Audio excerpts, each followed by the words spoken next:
नमस्कार, सुप्रभात, good morning. मी गणेश शिंदे. आपण पाहता जी मराठी न्यूज. बातमी म्हणजे पारदर्शकता. आपण पाहिलं असेल की मेडिकल फील्ड म्हणजे सर्वांची जान आहे आणि ते 24 आवर्स मेडिकल आणि हॉस्पिटल चालू असतात. परंतु तेच मेडिकलवाले किंवा तेच फार्मासिस्ट या ठिकाणी संपात सामील झालेत. त्यांच्या काय मागण्या आहेत, कशासाठी ते संप करतायत, असे बरेच प्रश्न सगळ्यांना पडलेले आहेत. परंतु आपण त्यांच्याकडून ऐकूया की काय मागण्या आहेत. सर, काय सांगताय? आज तुम्ही केमिस्ट, तुम्ही सगळेजण संप पुकारताय, काय रिझन आहे? आज भारत देशात जवळजवळ 12 लाखापेक्षा जास्त केमिस्ट व सोलापूर जिल्ह्यात 4,000 500 ते 600 पेक्षा जास्त केमिस्ट. प्रमुख मुद्दा आहे ऑनलाईन औषध विक्री. जी कायदे नाही, कुठेही त्याला परवानगी नाही. ड्रग अँड कॉस्मेटिक ऍक्ट असा आहे, त्यात ऑनलाईन औषध कुठेही ठरा नाही आणि ऍक्टनुसार त्यांना ती विक्री करता येत नाही. तरी सुद्धा सरकारने काही नोटिफिकेशन काढले आहेत. त्या नोटिफिकेशनच्या आधारे हे ऑनलाईन औषध विक्री बेकायदेशीर चालू आहे. मद्रास कोर्ट असू द्या, दिल्ली कोर्ट असू द्या, या कोर्टाने सुद्धा याला स्थगित दिली आहे. तरी सुद्धा काही मोठ्या कॉर्पोरेट कंपन्या असू द्या किंवा काही मोठे प्लेयर आले, यांना सरकार पाठीशी आलं आहे. यात आम्ही प्रथम निषेध व्यक्त करतो.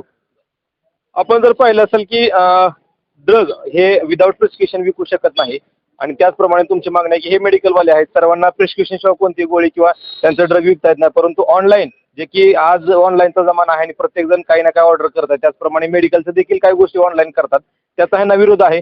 आणखी विशेष दुसऱ्या काय मागण्या आहेत, म्हणजे ऑनलाईनच्या मागण्याशिवाय आणखी काय दुसरं आहे का?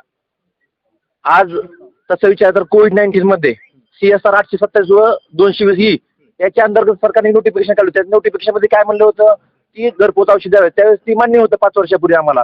पण आज रुग्ण, फार्मासिस्ट आणि औषधं याचा कुठं थेट संपर्क होत नाही. त्यामुळे लोकांना स्पुरेश ड्रग किंवा जी प्रणाली आहे ती पूर्णतः चुकीची आहे. तसेच AI आज जमाना आहे. आज AI जमान्यामध्ये आपण बघतो की एक प्रिस्क्रिप्शन कोणत्याही नावाच्या व्यक्तीचं करता येते आणि ते केल्यानंतर अल्पवयीन मुलींनी तिकीट असू द्या किंवा तरुणांना औषध असू द्या किंवा अँटीबॉडी रजिस्टर हा प्रकार आहे. हा मोठा प्रश्न येणार 10-20 वर्षात आपल्या भारत देशात बरसवणार आहे. त्यामुळे या विषयाला खतपाणी घालत आहे. तसंच अमेरिका ही प्रगत राष्ट्र आपल्यापेक्षा, या अमेरिकेत सुद्धा जवळजवळ अमेरिकेत सरकारने 200 पेक्षा जास्त ऑनलाईन पोर्टलवर बंदी घालण्यात आलेली आहे. कारण आज एक उदाहरण देतो, वजन कमी करण्याचे औषध मार्केटमध्ये आता लॉन्च झालं आहे. ते वजन कमी करण्याचं औषध जे आहे ना, आज मार्केटमध्ये लॉन्च व्हायच्या अगोदर प्रकारे त्याची डुप्लिकेशन 7 कोट्यावधी रुपये ना दिल्लीत किंवा उत्तर प्रदेशमध्ये सापडले आहे. म्हणजे ही जी बनावट स्पुरियस ड्रग आहे ते जास्तीत जास्त ऑनलाईन पद्धतीने येतात. त्याचा सरकारनं त्वरित ते बंदी घालून थांबवावं. आपण पाहिलं असेल की AI हे सर्वच मार्केटमध्ये किंवा सर्वच ठिकाणी चांगल्या प्रकारे डोकेदुखी ठरत आहे. काही ठिकाणी वरदानी ठरत असेल, परंतु आता जर पाहिलं असेल तर या ठिकाणी फेक प्रिस्क्रिप्शन तयार करून आणि त्याचप्रमाणे याने सांगितलं की वजन कमी करणे, वजन वाढवणे, सौंदर्याचे बरेच प्रसाधन आहेत, याला देखील कुठेतरी खतपाणी देत आहे आणि फेक कुठेतरी होत आहे आणि त्याचा कुठेतरी बर्ग आहे किंवा त्याची कुठेतरी खापर आहे. फार्मासिस्ट यांच्या डोक्यावर पडू नये किंवा यांच्या व्यवसायाला कुठेतरी गालबोट लागू नये, या सर्वांचा विचार करून आणि त्यांचा व्यवसाय देखील टिकला पाहिजे, या सर्वांचा विचार करून आज ऑनलाईन प्रिस्क्रिप्शन होऊ नये आणि ऑनलाईन ड्रग विक्री होऊ नये या संदर्भात या ठिकाणी तहसील कार्यालयासमोर यांनी निदर्शने केलेली आहेत. आमच्या कोणत्या फायद्यासाठी आम्ही बंद पुकारत नाही.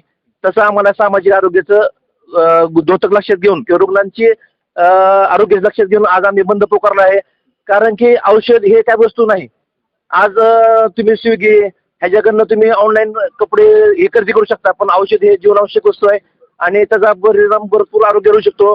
आणि भारतामध्ये अजून तेवढी टेक्नॉलॉजी नाही अमेरिके किंवा बाकीच्या राष्ट्रासारखी की जिथं एक क्लिक बटन दाबलं की सगळ्या पेशंटची हिस्ट्री जन्मल्यापासून येऊ शकते. ती टेक्नॉलॉजी नाही.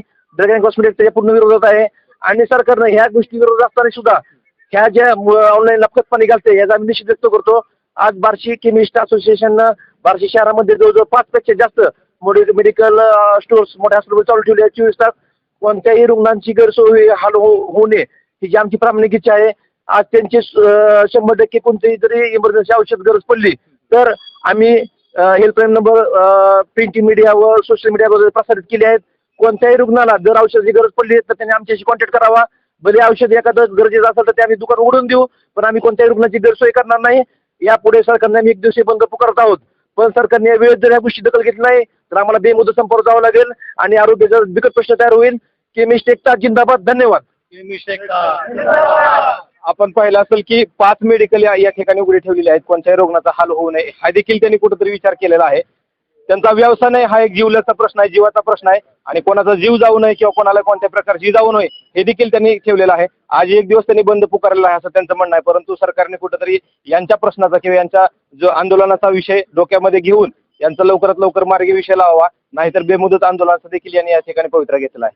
कॅमेरामॅन मी गणेश शिंदे, जी मराठी न्यूज, बार्शी.